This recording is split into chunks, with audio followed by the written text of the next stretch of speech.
The former leader of Bangladesh, Sheikh Hasina, has broken 2 years of silence, making her first public address since the uprising that ousted her.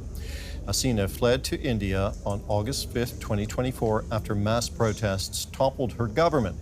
She's remained there in exile despite Dhaka's demands for her extradition. Bangladesh has warned its domestic media not to publicize the audio speech hosted by the Foreign Correspondents Club of South Asia. India's government says it has no involvement. DW correspondent Adil Bhat is in Delhi covering this story for us. Adil, tell us more about Sheikh Hasina's speech. Why did she break her silence now? And why is her statement so controversial? Well, Terry, we just came out from the press conference and we've been listening to it for the last 1 hour. But the main highlight from this press conference was that Sheikh Hasina has announced that she's going back to Bangladesh in December. When a media person, they asked him, do you know the date when you're planning to return to Bangladesh? She did not give us confirmation when is she planning to go in December. So the date was not mentioned because people were eager. When is she planning to go exactly to Bangladesh? And the main highlight of her speech was she started speaking about the atrocities that are happening in Bangladesh after she left. She highlighted the atrocities that have been carried by the current government. She also said that international media should go and visit this place and document the kind of atrocities that are happening under the BNP, which is Bangladesh Nationalist Party, Tariq Rahman. She appealed the international media. It's very important for world to know the kind of persecutions against journalists, against academics, against party members. So that was the main crux. It was all about like kind of complaining or kind of highlighting the atrocities that has been done in her absence. So the former Bangladeshi leader is obviously quite defiant. She's saying she's going to return. She's also making strong allegations against the current Bangladeshi government. But I'm just wondering, Adil, why did she choose to come out now and say all of this? She's been in exile for 2 years. Why did she decide to break her silence now?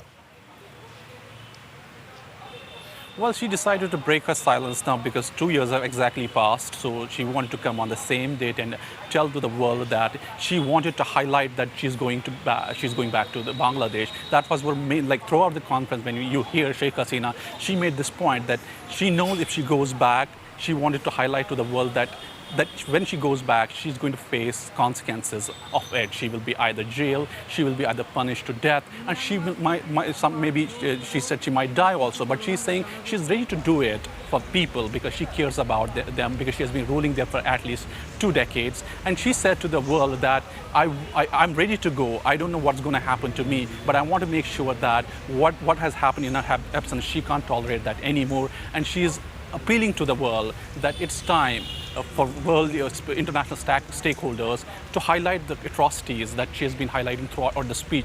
When she was asked the kind of atrocities that happened under her, she said she did not answer that on behalf of Sheikh Hasina.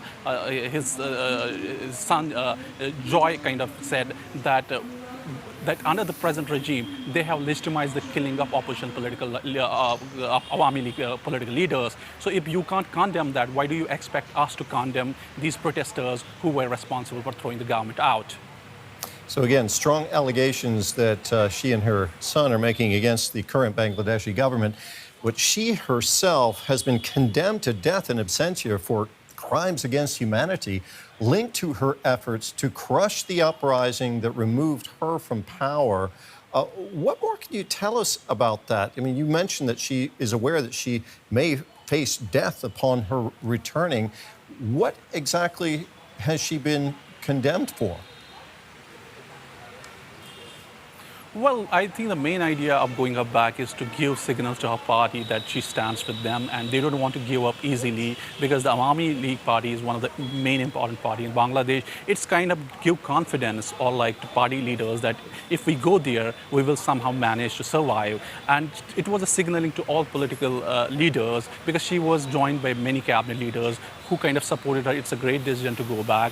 And all of them have been continuously repeating that if she goes back, she believes that people are going to listen to her grievances. They're going to, because they believe that under her government, Bangladesh was prospering, the economy was skyrocketing, it was doing really well. But now it's time for her to go and face the consequences, but it's worth for her political significance and for her party. Bangladeshi authorities have asked media not to broadcast her statement that she gave today there in Delhi. The Bangladeshi government has pressured India not to even allow her to make this speech. India, of course, says it has nothing to do with it. So I'm just wondering what this all means for Bangladeshi-Indian relations.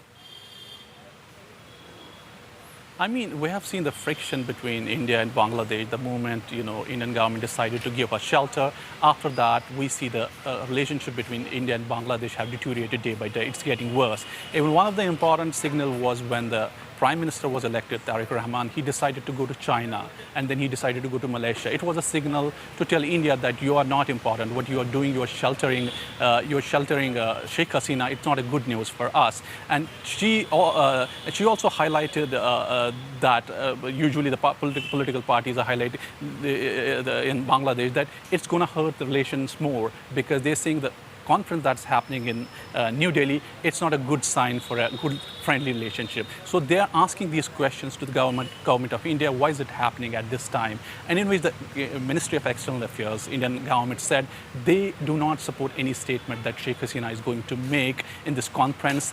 They are aware about it, but whatever statement, controversial statement she's going to make, they do not support it. They also even said that this conference is carried out by a private media entity. They have nothing to do with it.